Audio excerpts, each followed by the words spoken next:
a huge hue and cry about M.F. Hussain leaving Indian citizenship and accepting Qatari citizenship and being threatened by fundamentalists. It's unfortunate to see a man of excellence being so prejudiced and biased and hateful.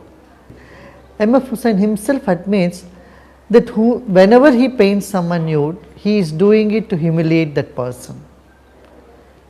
He has made in one portrait Mahatma Gandhi, Karl Marx, Albert Einstein and Hitler, and among all the 4 famous figures, only Hitler he made him nude. And similarly, he has made a portrait of a Muslim ruler and a Hindu priest, Brahmin, and Hindu priest he made him nude, and the Muslim ruler he is all fully clothed.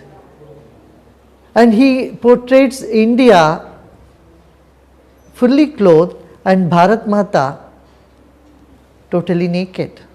All the Devi Devatas he portrays naked.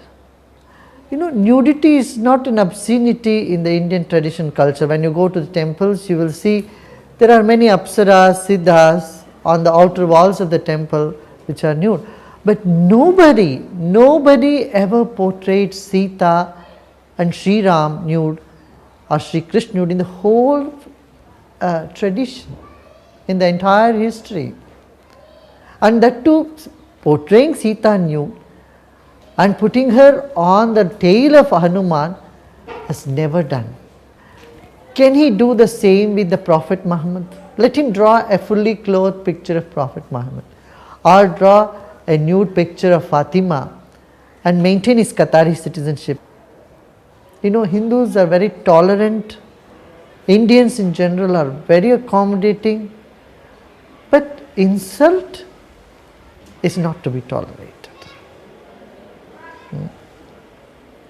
A hatred, venom against a community is not nice for an artist. There is no other country in the world which gives so much freedom as India for expression of artists. You can paint any number of nude pictures, there is no objection, but calling that person as Sita or Rama, or especially the Saraswati and all, would hurt the sentiments of millions of people. And all these other people who advocate, who say, freedom of expression and all, where were they when Salman Rushdie's satanic version were banned? That is also another form of art. When Taslima Nasreen was cornered. India should wake up to this sort of hypocrisy. We cannot have double standards. See with respect everyone and every religion. Nurture harmony in diversity. It is these people who fuel fundamentalism even in communities which are very peaceful and tolerant. Let's be aware of the terrorism of pen. Jai Hind.